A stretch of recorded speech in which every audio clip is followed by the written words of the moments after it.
欢迎收看第1042期北京不静音。今天我原本想做一期节目跟大家好好聊一聊关于国际法的这些事儿，但是早上醒来我意外的刷到了夏荷发的一条推文，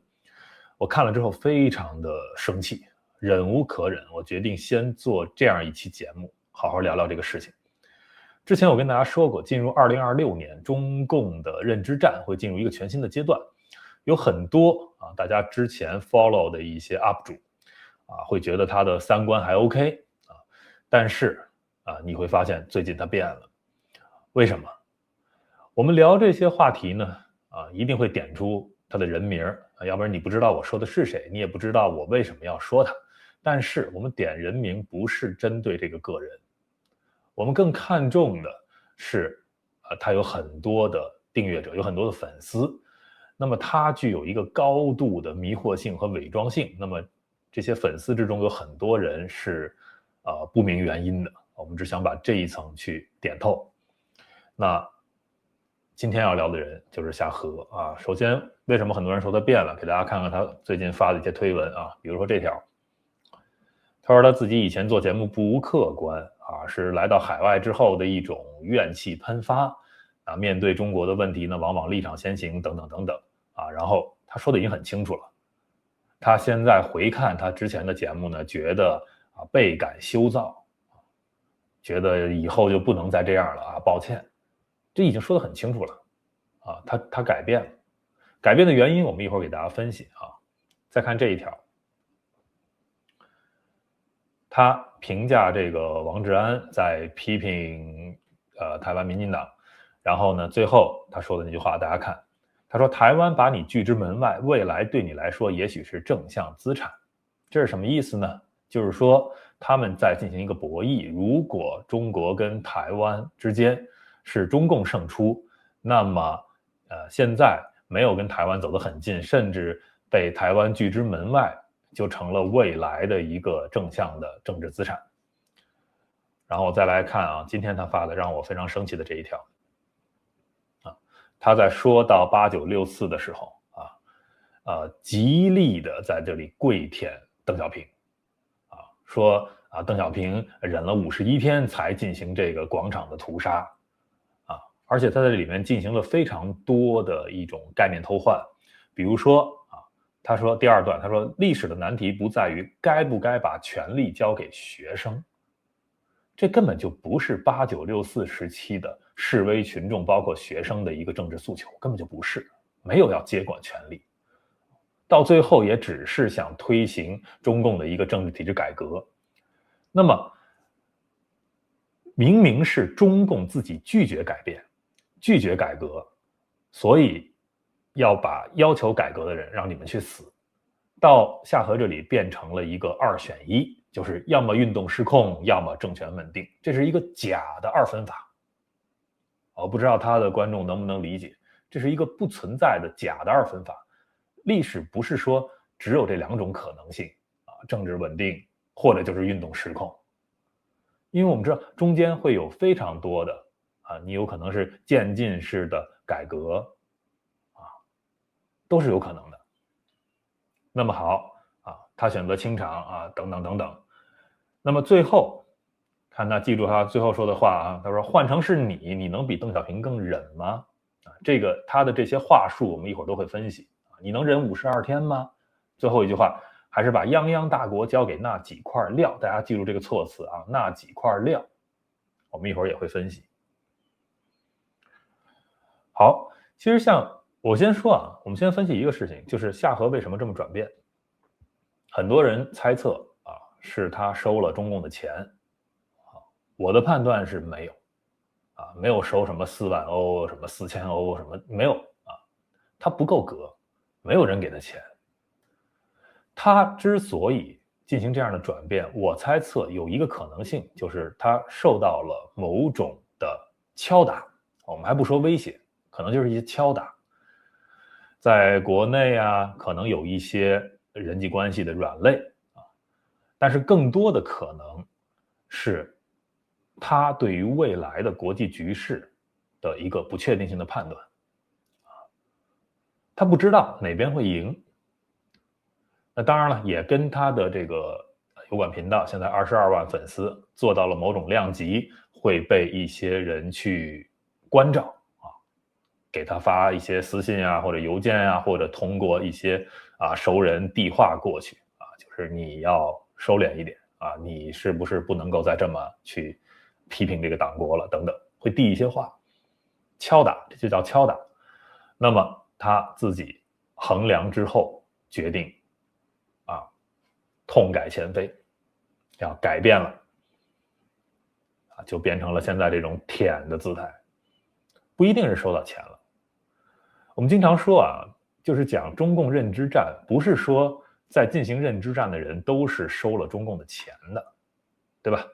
因为我们知道他受到各种的中共的这种洗脑影响之后，那么他选择去说符合中共叙事的话语，去影响他的观众，本身就可以反向的去收割这些听惯了中共宣传的这些刚刚翻墙出来的，甚至带有粉红色彩的这些基本盘的流量。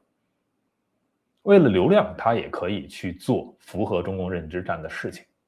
这就是我之前说的，大外宣不一定是从中共手里收钱的，他收流量也是外宣，只要他起到了外宣的效果。好我们详细的分析一下夏河为什么会说出这样的话。第一点，跟很多中国人一样他们有一种叫做恐惧失序，就中国人都怕乱就觉得这个乱比不正义更可怕，所以他们可以接受不正义不公平，这些都可以接受，只要不乱。就是骨子里对于混乱和不确定性，他们有一种深层的不安全感。那最后就会变成什么呢？就是只谈秩序，不谈人。在最近这些天的美国抓捕马杜罗之后我们会发现华语世界很多人都在谈国际法之前中共去违反国际法的时候，我们都没见到那么多人跳出来说国际法有多么重要。我知道国际法当然很重要，但是我们不排除在这些天大聊特聊国际法的这些人中，有大部分的人是在配合执行，甚至间接的被洗脑，然后加入这个叙事的贴合了中共认知战的这套话术的。就是什么呢？就是秩序很重要但是他们看不到个体的人，所以为了一个宏观的叙事，为了一个所谓的大一统的稳定的局面，他们可以牺牲所有的做人的原则，甚至牺牲一个一个的个体。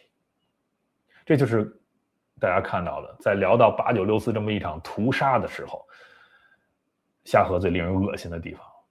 他不再聊那些个体的那些损失和伤害他聊的是我们要稳定这个国家的局势泱泱大国，全是这种叙事，只谈秩序不谈人。那么换取的是他们心理上的一种秩序幻觉以为这个秩序可以给他们带来和平。这个世界上大谈特谈二战之后国际法的人，很多人也是这种心理，他自己没有被压迫，就像一些委内瑞拉人说的，他们自己并没有生活在委内瑞拉，没有生活在这种集权独裁的这种体制下20多年，朝不保夕，他们没有。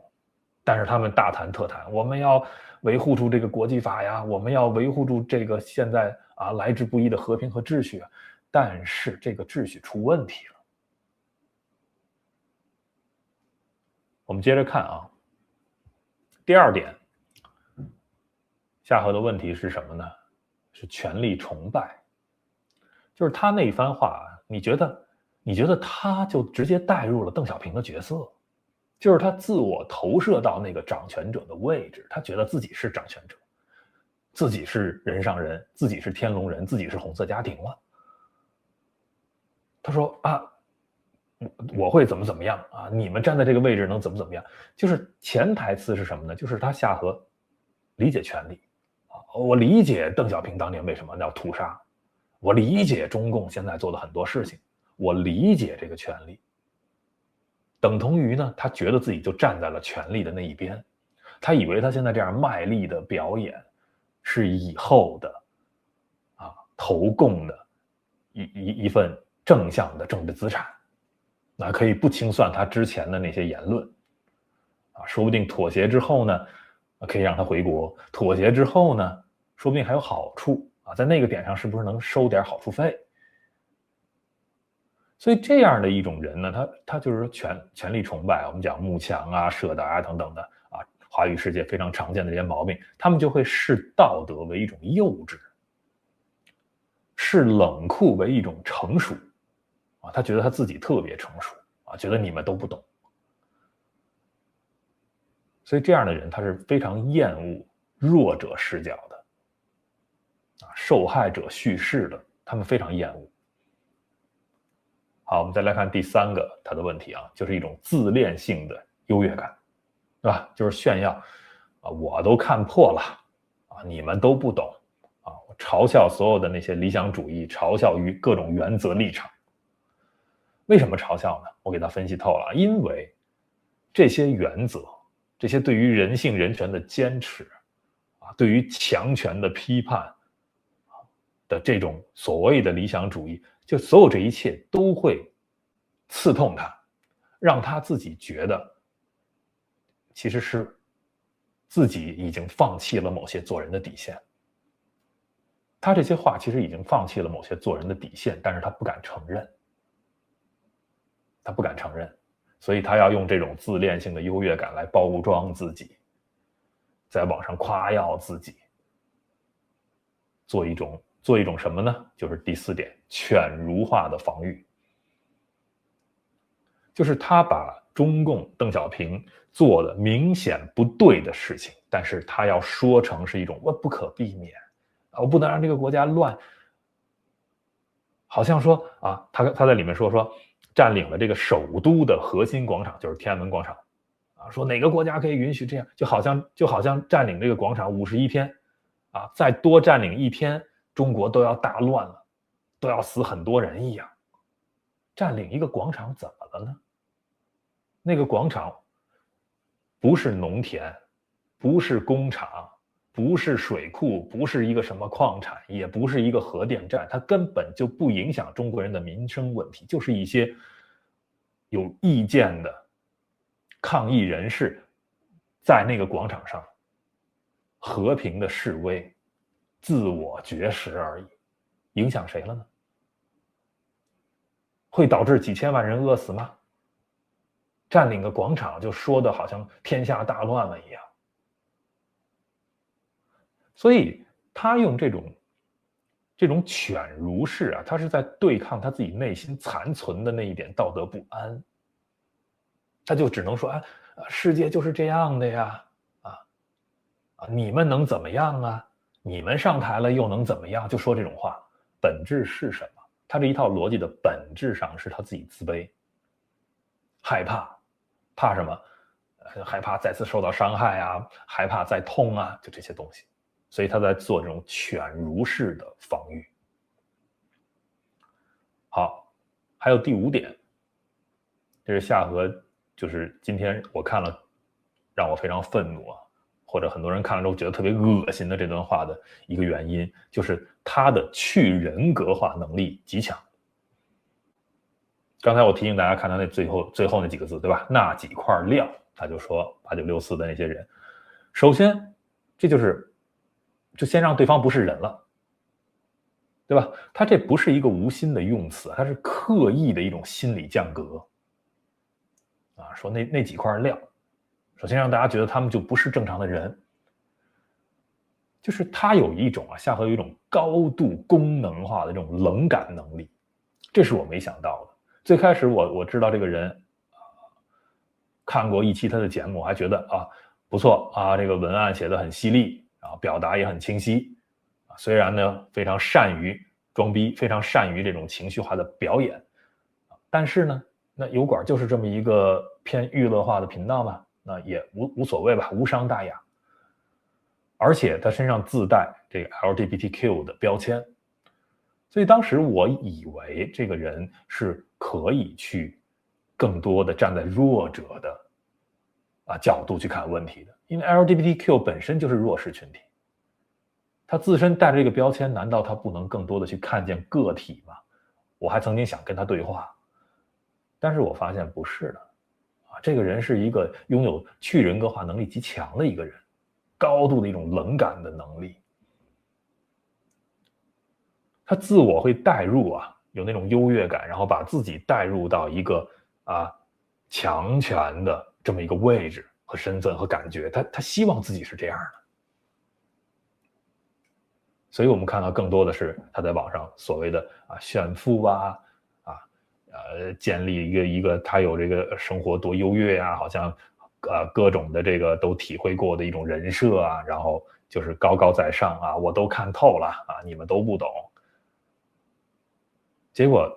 果最近被中共敲打之后，自己打自己的脸承认自己过去幼稚，然后又换了一套这个面具继续在这里我们讲什么招摇撞骗。这就是我们今天想做这期节目揭穿它的一个原因。我给他开一个药方，这药方是什么呢？就是学会直面那些具体的有名有姓的人。所有当时在8964，你不管他们的政治主张是不是幼稚，他们在这个过程中是不是有做错的地方，但是这些人都是实实在在的去付出了，他们都是有名有姓的一个个真实的个体，都有自己的家庭，有当时的恐惧付出了对于未来的未知的这种代价等等。你怎么能够用那几块料几个字就把人家全概括了呢？这是夏河的病我给他开的药方让他自己去治，他治不治我不 care， 但是我 care 的是还在订阅他追随他的粉丝，你们能不能想明白我今天说的这些道理？所以今天我带来了一段5分钟的一个小视频我现在会放给大家看。这个是2008年的时候哈利波特的作者在哈佛的演讲我截取了中间这一段，他就讲我们人要有想象力。这个想象力是什么？不是说我们天马行空的去创造故事，那是一种想象力，而是你要能够去想象那些你未曾谋面的人他的处境，你能不能带入进去，而不是说用一个宏大的叙事，什么国际法什么大国稳定大国统一，用这些东西，用一个秩序，然后把一个个人就抹灭掉了。你能不能够臣服下去用你的想象力，用你的同情，用人所特有的这种能力去接近那些悲惨的个体，去设身处地的站在他们的角度去理解，去说话。这是我觉得尤其在这个 AI 时代，在现在整个国际秩序有可能完全变革的这么一个节点上，我们每个人都需要培养的一种能力。好，我们先听听这个 J.K. Rowling 怎么说Value of bedtime stories to my last gasp. I have learnt to value imagination in a much broader sense. Imagination is not only the uniquely human capacity to envision that which is not, and therefore the fount of all invention and innovation. In its arguably most transformative and revelatory capacity, it is the power that enables us to empathise with humans whose experiences we have never shared. One of the greatest formative experiences of my life preceded Harry Potter, though it informed much of what I subsequently wrote in those books. This revelation came in the form of one of my earliest day jobs. Though I was sloping off to write stories during my lunch hours, I paid the rent in my early 20s by working at the African Research Department of Amnesty International's headquarters in London. There in my little office, I read hastily scribbled letters smuggled out of totalitarian regimes by men and women who were risking imprisonment to inform the outside world of what was happening to them. I saw photographs of those who had disappeared without trace, sent to Amnesty by their desperate families and friends. I read the testimony of torture victims and saw pictures of their injuries. I opened handwritten, eyewitness accounts of summary trials and executions, of kidnappings and rapes. Many of my co-workers were ex-political prisoners, people who had been displaced from their homes or fled into exile because they had the temerity to speak against their governments. Visitors to our offices included those who had come to give information or to try and find out what had happened to those they had left behind. I shall never forget the African torture victim, a young man no older than I was at the time, who had become mentally ill after all he had endured in his homeland. He trembled uncontrollably as he spoke into a video camera about the brutality inflicted upon him. He was a foot taller than I was and seemed as fragile as a child. I was given the job of escorting him back to the underground station afterwards, and this man, whose life had been shattered by cruelty, took my hand with exquisite courtesy and wished me future happiness. And as long as I live,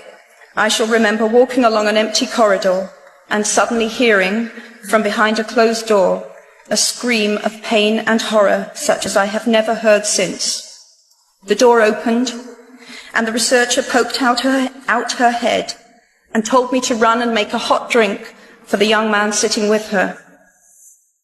She had just had to give him the news that in retaliation for his outspokenness against his country's regime,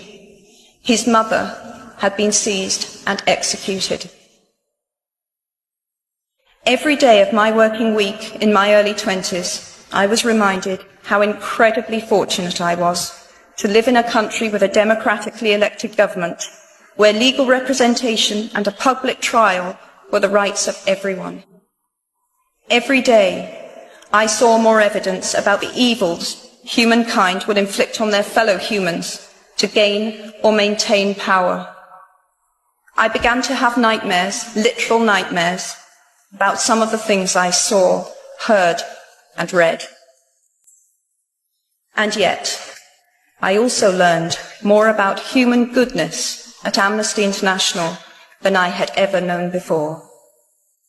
Amnesty mobilizes thousands of people who have never been tortured or imprisoned for their beliefs to act on behalf of those who have.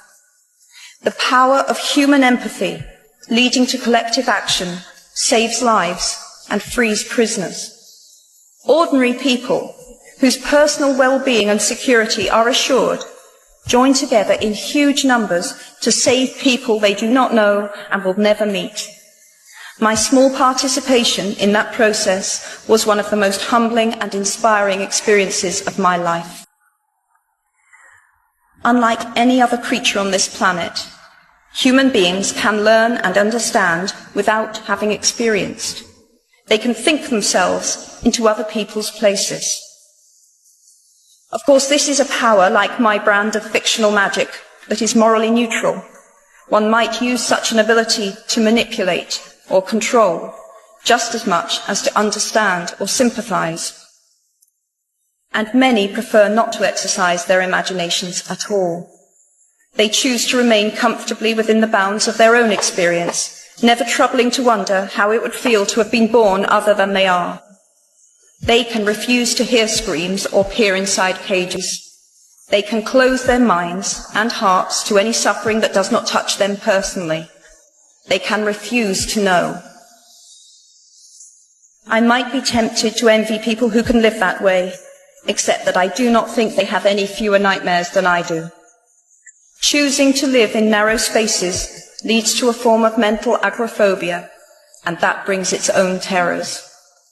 I think the willfully unimaginative see more monsters. They are often more afraid. What is more, those who choose not to empathize enable real monsters, for without ever committing an act of outright evil ourselves, we collude with it through our own apathy. One of the many things I learned at the end of that classics corridor down which I ventured at the age of 18 in search of something I could not then define, was this, written by the Greek author Plutarch. What we achieve inwardly will change outer reality. That is an astonishing statement, and yet proven 1,000 times every day of our lives. It expresses in part our inescapable connection with the outside world, the fact that we touch other people's lives. OK 我希望你们喜欢这段视频希望对你们有帮助。